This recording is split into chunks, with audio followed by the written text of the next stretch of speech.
Hello बच्चों, आज मैं आपको रेजिलियंस टॉपिक के अंतर्गत successful ageing and growth through trauma के विषय में बताऊंगी। मैंने सक्सेसफुल एजिंग को तो पहले वीडियो में बता दिया था कि किस तरीके से हमारी सफलतापूर्वक उत्तर प्रौढ़ावस्था बन सकती है, लेकिन आज मैं आघातपूर्ण अनुभवों से कैसे हम विकास कर सकते हैं अपने व्यक्तित्व का, इस विषय में विस्तार से बताऊंगी। वैसे हमारा आघातों से ये परिचय होता है कि आघातपूर्ण अनुभव से मतलब है कि नकारात्मक अनुभव, लेकिन ऐसा नहीं होता है। जीवन में बहुत कुछ हमें सीखने को भी इन अनुभवों से मिलता है, क्योंकि जो दुखद परिस्थितियां होती हैं वो हमारे व्यक्तित्व में एक नए तरीके का एक जीवन शैली हमें देती हैं या हमें एक समायोजन की योग्यता को विकसित कराती हैं। लोग जीवन में विभिन्न आघातों जैसे नज़दीकी व्यक्ति की मृत्यु या आग लग जाना, बाढ़ हो जाना, घातक बीमारी, प्राकृतिक आपदा, इन सब का सामना हम अपने जीवन में करते हैं। लेकिन जीवन में अचानक जो परिवर्तन लाने वाली घटनाएं होती हैं उनको हम कम नहीं कह सकते हैं, क्योंकि इससे हमें क्या शारीरिक पीड़ा मिलती है। शारीरिक पीड़ा के साथ साथ हमें ये मनोवैज्ञानिक रूप से बहुत प्रभावित करती हैं।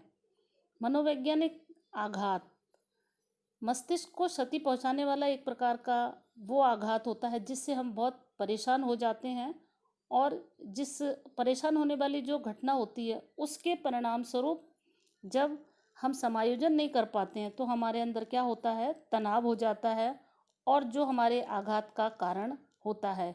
ये मनोवैज्ञानिक व्यक्तित्व के अंदर विचलन कैसे आ जाता है, हमारे संवेगों पर हमारा नियंत्रण खत्म हो जाता है, हमारी कल्पना, तर्क या हमारा कॉन्फिडेंस सबसे ज़्यादा समाप्त हो जाता है। तो इस तरीके की जो मनोवैज्ञानिक क्षति हो जाती है जिससे हम बहुत ज़्यादा परेशान हो जाते हैं और हम तनाव का अनुभव करते हैं। लेकिन ये जो परिस्थितियां हैं, ऐसा नहीं है कि ये परिस्थितियां सभी को एक समान मात्रा में प्रभावित करती हैं। इनमें व्यक्तिगत भिन्नता देखी जाती है। कुछ व्यक्तित्व ऐसे होते हैं जो इन परेशानियों का सामना बिना विचलन के कर लेते हैं। प्रभावित तो होते हैं, लेकिन उनकी जो विचलन की मात्रा होती है वो कम होती है, और उस घटना के प्रति जो उनकी प्रतिक्रियाएं होती हैं वो भी ज़्यादा उससे प्रभावित नहीं होती दिखाई देती हैं। और कुछ व्यक्ति इतने होते हैं जिनका जीवन ही उससे बहुत ज़्यादा हिल जाता है एक तरीके से, और उनके अंदर बहुत सारी ऐसी विकृतियां आ जाती हैं। जेनोफ और बुलियन ने बताया, ये दो मनोवैज्ञानिक थे, कि हमारा इनका मनोवैज्ञानिक प्रभाव हमारे जीवन में बहुत ज़्यादा होता है, क्योंकि व्यक्ति के स्वयं के बारे में तथा संसार के बारे में जो उसका विश्वास था और जो उसकी धारणाएं थीं वो हमारी अस्त व्यस्त हो जाती हैं और खंडित हो जाती हैं। हम इन भ्रम में जीते हैं कि हम क्या सोचते हैं, लेकिन इन घटनाओं के बाद क्या वास्तविकता हमें दिखाई देती है। ये आघात तीन धारणाओं को खंडित करते हैं, जिनको कि हम अपने दृढ़ रूप से अपने जीवन में एक विश्वास बना लेते हैं, और उस विश्वास पर हम अपने को स्थिर मानते हैं और उस पर चलते हैं। लेकिन ये धारणाएं होती क्या है, ये पहली धारणा हमारी है कि व्यक्तिगत अभेद्यता में विश्वास। व्यक्तिगत अभेद्यता का मतलब है कि हमारे संग कुछ भी नहीं होगा। अभेद्यता जिसको भेद नहीं सकते हैं, कि हमारे संग अनिष्ट नहीं होगा, हमारे संग सब कुछ अच्छा अच्छा होता चला जाएगा, और इस तरीके की जो मुझे कुछ नहीं हो सकता है। अक्सर लोग इस बात को कम मानते हैं कि कि उनके साथ कुछ गलत हो सकता है। जब दूसरों के साथ होता है तो हम ये कई बार सोच लेते हैं कि दूसरों के साथ हो रहा है, ये हमारे साथ नहीं होगा। जैसे वर्तमान स्थिति में भी जैसे हम निकल रहे हैं, इस समय गुजर रहे हैं, तो दुर्घटना जब कहीं हो जाती है तो हम तब भयभीत होते हैं। उससे पहले हम ये लगता है कि ये जो समस्या है वो औरों के साथ हो रही है, लेकिन हमारे साथ नहीं होगी। लेकिन जब हो जाती है तो हमारा जो भ्रम होता है, विश्वास होता है, कि अभेद्यता का जो हमारा विश्वास है वो टूट जाता है। वे हमेशा जो व्यक्ति ये मानते हैं कि दूसरों के साथ ही ऐसा होगा, और परंतु दुर्घटना के बाद ऐसा एहसास हो जाता है कि उनके साथ भी कुछ भी हो सकता है। तथा एक बार ये ऐसा कुछ हो जाती है दुर्घटना, अभी जैसे बीमारी का दौर चल रहा है और इस तरीके से किसी के घर में कोई ये इस तरीके की बीमारी हो जाती है, तो उसको वो औरों के विषय में, भविष्य के विषय में बहुत ज़्यादा चिंतित हो जाता है। तो एक बार किसी के संग कोई दुर्घटना घटित हो जाती है, तो बाद में जो उसका भविष्य है, भविष्य का जीवन है, उसमें वो अधिकांश से समय जो उसकी ऊर्जा होती है, वो इसी उधेड़-बुन में निकल जाती है और वो सोचता रहता है कि अब ये दोबारा ना हो जाए, या ऐसा कैसे हो गया। एक आघाती अनुभव इस सोच की संभावना को बढ़ा देता है कि अगर ये हो सकता है तो और कुछ भी हो सकता है। फिर वो उसकी जो उसकी इंटेंसिटी होती है उसको समझने लगता है और ये सोचता है कि फिर भी हो, दोबारा भी हो सकती है, और अब तो कुछ भी उसके संग संभव है। तो जो व्यक्ति का अपनी अभेद्यता का भ्रम था, वो उसे उसका समाप्त हो जाता है। दूसरी चीज़ होती है कि संसार को वो सार्थक समझता है और सरल समझता है। जो उसका प्रत्यक्षीकरण, सार्थकता का और सुबोधता का प्रत्यक्षीकरण का जो उसका विश्वास होता है, वो भी आघात उसमें भी लग जाता है। आघात के बाद क्या होता है कि व्यक्ति की जो दूसरा उसका विश्वास है कि अपनी ज़िंदगी अस्त व्यस्त और उलझन भरी लगने लगती है आघात के बाद। पहले उसका जीवन सामान्य चलता है, सरल है, उसे अपना जीवन सार्थक नज़र आता है। लेकिन ये भ्रम भी उसका, जब कोई भी दुर्घटना घटित हो जाती है, तो उसकी उलझन भरी ज़िंदगी में ये भ्रम भी उसका टूट जाता है और व्यक्ति ये सोचने लगता है कि ये मैं ही क्यों ऐसी समस्या से ग्रसित हुआ, क्या मेरे साथ ही ऐसा होना चाहिए था। लर्नर के अनुसार उन्होंने बताया कि बहुत से लोग इस अवधारणा के साथ ही जीते हैं कि दुनिया में न्याय है। कोई हमारे संग अनिष्ट होता है तो हमें ये लगने लगता है कि मैंने तो ऐसा कुछ नहीं किया था, मेरे साथ ऐसा हुआ, ऐसा क्यों हुआ। इस सोच विचार में उसका अपना समय निकलता है।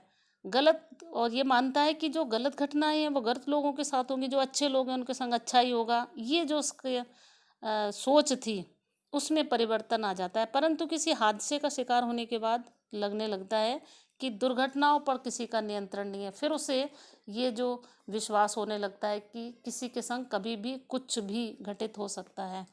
ऐसा नहीं है कि जो सरल है उसके संग ऐसा नहीं होगा। तीसरी चीज लगती है कि स्वयं को सकारात्मक प्रकाश में देखने का विश्वास। इसमें क्या होता है कि व्यक्ति को एक सामान्य रूप से अपने प्रति उसकी जो छवि होती है, या अपने को बहुत ज़्यादा स्ट्रॉन्ग समझता है, या लगता है कि मुझे किसी की ज़रूरत नहीं है, मैं बहुत शक्तिशाली हूँ और मैं, मेरा कोई कुछ नहीं बिगाड़ सकता है। तो इस तरीके की जो सोच होती है उसमें भी परिवर्तन हो जाता है। आघात से व्यक्ति की स्वयं के बारे में जो छवि होती है कि और तथा आत्मसम्मान जो उसका था, उसको सबसे बड़ा धक्का लगता है और उसमें कमी आ जाती है। लोग अपने को बेबस समझने लगते हैं, असहाय, कमजोर और शक्तिहीन तथा नियंत्रणहीन पाने लगते हैं। तो ये सब परिवर्तन नकारात्मक रूप से उसके ऊपर देखे जाते हैं। इसी के साथ ही ऐसा नहीं है, ग्रोथ जो होती है, हमारा विकास होता है व्यक्तित्व का, वो आघात के बाद देखा जाता है। इसमें पार्क ने बताया कि इसमें आश्चर्यजनक रूप से जो हमारे आघात से गुजरने वाले व्यक्ति होते हैं, उसके बाद इस प्रकार की दुर्घटनाओं से उनके जीवन का सबसे अच्छा घटनाक्रम मानते हैं वो। ये हमें बहुत कुछ सिखाता है, हमें सीखने को मिलता है। जब हमारे आगे कोई ऐसी समस्यात्मक स्थिति, दुर्घटना वाली स्थिति आती है, तो व्यक्ति उन से, जैसे कहते हैं ठोकर से हमें बहुत कुछ मिलता है, उसी तरीके से आघात के बाद व्यक्ति बहुत कुछ सीख भी लेता है। किसी दुर्घटना से पड़ने वाले नकारात्मक प्रभाव में से कोई अच्छा फल भी कैसे निकल सकता है, ये हमारी सोच होती है, लेकिन ऐसा नहीं होता है। इसी की व्याख्या इस प्रकार की गई है कि आघात या हमारी चुनौतीपूर्ण जो विश्वास और धारणाएं होती हैं, वो हमारे व्यक्तिगत विकास के लिए एक प्रकार से आधार बनाती हैं। जो चीज़ें हमने कभी सोची नहीं थी, कभी की नहीं थी, उनको करने का हमें अवसर मिलता है। जो लोग बिल्कुल कमज़ोर होते हैं, अपने को दयनीय इस तरीके का अनुभव करते हैं, लेकिन वो देखा जाता है आघात के बाद एक निखर करके व्यक्तित्व वाले व्यक्ति दिखाई देने लगते हैं। प्रारंभ में तो क्या होता है, आघातपूर्ण अनुभव दिशाहीन होते हैं तथा डराने वाले। जैसे ही हमें कोई हादसा होता है उसके बाद इस तरीके का हमें अनुभव होता है, हम क्या करें क्या ना करें और बहुत भयभीत हो जाते हैं। परंतु बाद में क्या होता है कि ये व्यक्ति के जीवन तथा स्वयं के विषय में एक सार्थक पाठ दे करके जाते हैं। हमें स्वयं को पहचानने, दूसरे को पहचानने, परिस्थितियों का सामना करने, समायोजन करने, ये सब चीज़ें हमें ये चीज़ आघात सिखा देते हैं। ये चिंतन को भी विकसित करते हैं और जो ये समझ को और अधिक विकसित कर लेते हैं। साथ ही व्यक्ति में समस्यात्मक परिस्थितियों को सामने करने की क्षमता भी आ जाती है। और सकारात्मक प्रभाव किस रूप में हम देख सकते हैं, जैसे कि प्रत्यक्षीकरण में परिवर्तन आ जाता है, संबंधों में परिवर्तन आ जाता है और जीवन की जो प्राथमिकताएं होती हैं वो भी हम निर्धारित कर लेते हैं कि हम किस तरीके से हम अपने जीवन को चलाएंगे। प्रत्यक्षीकरण में परिवर्तन कैसे आता है कि जो आघातपूर्ण घटनाएं होती हैं, घटनाओं के घटित होने के बाद कहते हैं ना हमारा सारा नज़रिया ही बदल दिया परिस्थितियों ने। तो जो हम प्रत्यक्षीकरण जो हमारा होता है, व्यक्ति का आत्मविश्वास बढ़ जाता है, जिसके विषय में हम ये सोचते थे कि हम किसी कार्य को करने में, किसी को निर्णय लेने में असमर्थ होते थे, किसी भी कार्य को हम बड़े दृढ़तापूर्वक प्रारंभ कर लेते हैं और आत्मविश्वास बढ़ जाता है। व्यक्ति को अपनी सामर्थ्य का पता लग जाता है, जिसके लिए वो असहायता दूसरों पर आश्रित था, और अपनी शक्तियाँ उसकी उसमें वृद्धि हो जाती है। इसके जीवन के जो उतार चढ़ाव की प्रशंसा की जाती है एवं इसमें व्यक्ति जब करता है तो लोग तो प्रशंसा करते ही हैं और वो जुझारू हो जाता है कि परिस्थिति आएगी तो वो किसी भी हाल में उसमें विजय प्राप्त करने में सफल हो जाता है। दूसरा, उसके संबंधों में कैसे परिवर्तन आता है, हमारे परिवार के प्रति या हम अपने समाज के प्रति हमारे संबंध हैं और घनिष्ठ हो जाते हैं। ये एहसास होने लगता है कि व्यक्ति जीवन में किस तरीके से अकेला नहीं रह सकता है, दूसरे की आवश्यकता पड़ती है, तो वो अपने संबंधों में परिवर्तन करने का प्रयास करता है, अपने संवेगों को अधिक अच्छे ढंग से अभिव्यक्त करता है। इसमें उसमें करुणा का भाव बहुत ज़्यादा प्रदर्शित होने लगता है और इसी तरीके से उसके जीवन की जो प्राथमिकताएं हैं उसको समझ जाता है। सकारात्मक प्रभाव इस रूप में भी हम देख सकते हैं कि लोगों की ये समझ की स्पष्टता बिल्कुल परिवर्तित हो जाती है। जीवन में सबसे ज़्यादा महत्वपूर्ण क्या चीज़ है, हम जैसे भौतिक वस्तुओं के संग्रह में रुचि लेते थे, लेकिन अब दुर्घटना के बाद ऐसा नहीं होता है। हमें वास्तविकता समझ में आ जाती है, थोड़ी सी देर में ही हमारा जीवन बिल्कुल बदल जाता है। अर्थपूर्ण जीवन के जीने में वृद्धि हो जाती है, आध्यात्मिकता का भाव आ जाता है, व्यक्ति जीवन को सरलता से जीने के लिए नए नए संकल्प लेता है। तो ये सारे परिवर्तन कैसे, ये विकास की ओर जो होने वाले परिवर्तन हैं वो आघात के परिणाम स्वरूप ही व्यक्ति में देखे जाते हैं। आघात के द्वारा होने वाले विकास की व्याख्या हमारी अस्तित्ववादियों ने की है, जिसके अंतर्गत मनोचिकित्सक थे विक्टर फ्रैंकल। उन्होंने बताया कि जीवन को अर्थ प्रदान करने की इच्छा लोगों के जीवन में प्रेरणा का काम करती है। जब हम चाहते हैं कि हमारा जितना भी जीवन है, जो भी जीवन है, किसी के काम आए, किसी तरीके की हम किसी की मदद करते हैं, कुछ ऐसा काम करते हैं, तो ये हमें जीवन में प्रेरणा प्रदान करता है। लोगों को जीवन यात्रा में बने रहने के लिए हम अपने जीवन को कैसे व्यतीत करेंगे, उसके लिए दिशा, उसका अर्थ जीने का और उसके उद्देश्य के व्यापक भाव की आवश्यकता होती है। हमारे अंदर दिशा होनी चाहिए, जीने का अर्थ होना चाहिए और उद्देश्य, ये सारी चीज़ें जब होती हैं और तभी हमारा सार्थक जीवन की अभिव्यक्ति होती है और उसको हम जीवन के लक्ष्यों व महत्वाकांक्षाओं के रूप में देखते हैं। जीवन के लक्ष्यों को हम पूर्ति करते हैं, उसमें लगे रहते हैं, हमारे जीवन की कुछ महत्वाकांक्षा होती है, तो हमें लगता है कि हमारा जीवन सार्थक है। जो उसकी और इसी और हम अपनी ऊर्जा को लगा देते हैं, निर्देशित करते हैं। जब दुर्घटना होती है या आघात हो जाता है तो ये उद्देश्य जो होते हैं, जब हम अपनी ऊर्जा के साथ जीवन में व्यस्त रहते हैं, ये खंडित हो जाते हैं और हमारा जीवन हमें अर्थहीन लगने लगता है। ऐसी परिस्थिति में हमें लक्ष्य को पुनर्स्थापित करने में अधिक प्रेरित होने की आवश्यकता होती है कि अपने जीवन को निरर्थक न समझ करके उसी जोश के साथ, प्रेरणा के साथ हम अपने लक्ष्य की ओर अपनी ऊर्जा को लगाएं। यह परिस्थिति व्यक्तिगत विकास का अवसर प्रदान करती है। कई बार क्या होता है, दुर्घटना के बाद व्यक्ति और अधिक जोश ऊर्जा के साथ अपने लक्ष्यों की प्राप्ति में लग जाता है।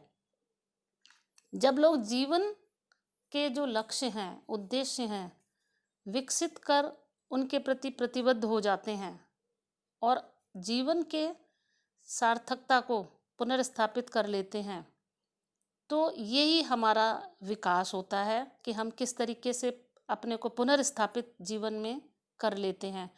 अनेक अध्ययन भी इस दिशा में देखे जाते हैं और उनसे ये पता लगता है कि आघात के सकारात्मक प्रभावों को वास्तविक तथा स्थायी नहीं कहा जा सकता है। वैसे तो ये माना जाता है कि इससे विकास होता है और एक बार दुर्घटना हो जाती है तो हमारा एक अलग तरीके का व्यक्तित्व स्थायी हो जाता है, लेकिन कुछ अध्ययन इस बात का खंडन करते हैं कि वास्तविक और स्थायी जो परिवर्तन है, वो प्रभाव हैं, वो नहीं होते हैं। लेकिन अधिकांशतः जो मनोवैज्ञानिक हैं, वो उनका विश्वास है कि वास्तव में जो आघात है वो व्यक्ति के जीवन में सकारात्मक परिवर्तन ला सकता है।